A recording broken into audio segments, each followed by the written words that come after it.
Bismillah wa salatu wa salam ala Rasulillah.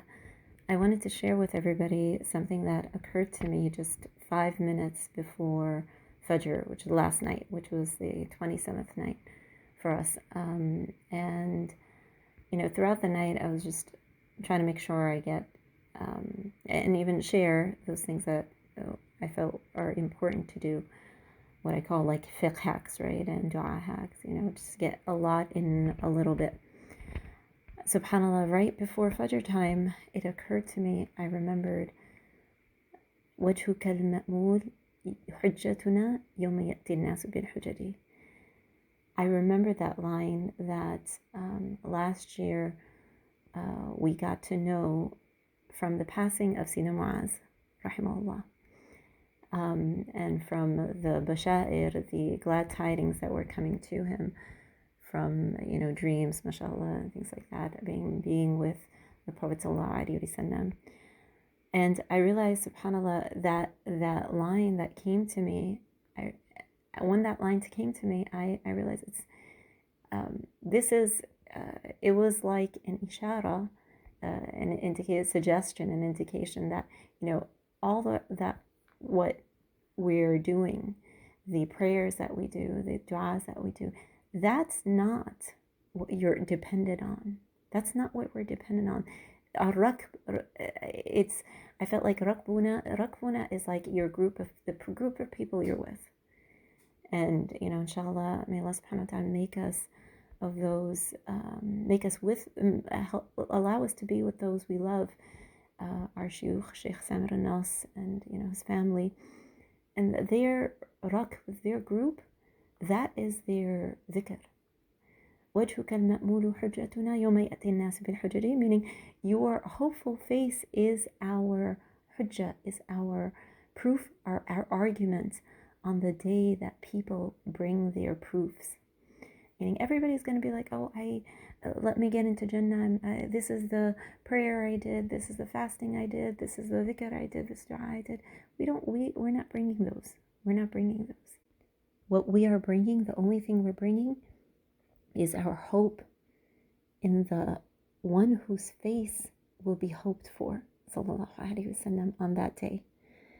On that day, nothing else, no one else will hope for anything else but him, sallallahu alaihi wasallam. That is what we hope for. And, it was just a blessing, such a blessing for me that came to my heart, because I said that, I recited that, and I just left all the ibadah, all the du'as and all the, fiqh hacks and all the du'a hacks. I left that, and I said, and this is the greatest life hack, isn't it? To have him, sallallahu alaihi wasallam. So, to leave everything else, and our hujjah, our real amal, we don't come with anything else except hoping in his intercession, hoping in him, sallallahu alaihi wasallam. So that is something I wanted to remind everybody of, and inshallah we're in the same group, that everybody here is also of that understanding and mindset.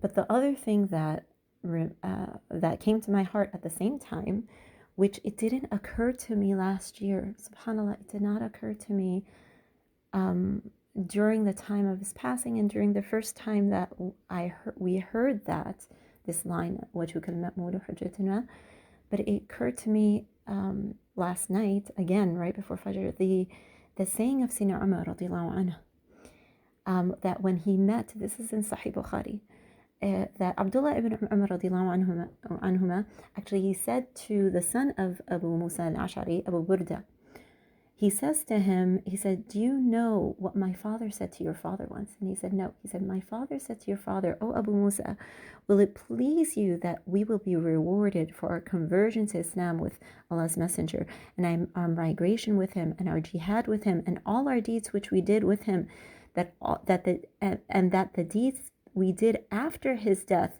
will be disregarded, whether good or bad, And your father, Abu Musa radiallahu anhu, he said, no, by Allah. We took part in Jihad after Allah's Messenger sallallahu alaihi wasallam. We prayed and did plenty of good deeds, and many people have embraced Islam at our hands. And no doubt we expect rewards from Allah for these good deeds.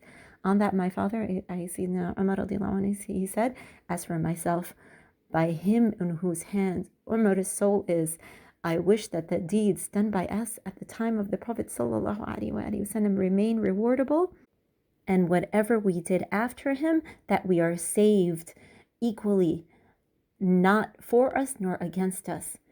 And then Abu Burda said to Sayyidina Ibn Umar radiallahu anhu, he said, by Allah, wallahi, your father was better than my father. And what I realized is that this was the hal of the greatest of the Sahaba. This was the hal, وَجْهُكَ الْمَأْمُونَ حُجَّتُنَا يَوْمَ يَأْتِي النَّاسُ بِالْحُجَّةِ. This was the hal of the greatest of the Sahaba. And just that line coming to me, and this hadith, remembering, the hadith coming to me at the same time, I realized that this is the hal of the greatest of the Sahaba, because what was it that he hoped for? And alhamdulillah, I heard this hadith, I've heard it from Shaykh Samir Nas, hafidhullah. So, of course, in Sahih Bukhari, I heard it, but I heard it emphasized by Shaykh Samir. So here, what is Sayyidina Umar radiallahu anhu? And who is it saying this? Sayyidina Umar, who Islam spread in his khilafah like no other, right? And so many people became Muslim, and so many members were put up in his khilafah, and so much, and so much, and so much, and so much, right? And he is saying everything, all of that, I don't want anything of it. But what does he want? He wants his suhbah. He wants his suhbah with the Messenger of Allah sallallahu alaihi wasallam to be for him. And what is that except وَجْهُكَ الْمَأْمُونَ حُجَّتُنَا يَوْمَ يَأْتِي النَّاسُ بِالْحُجَّةِ.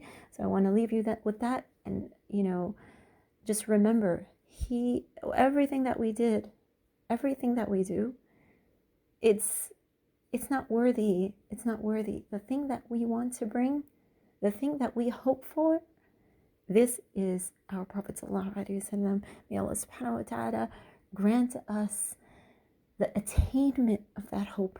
في الدنيا والآخرة وما ذلك على الله بعزيز والحمد لله رب العالمين.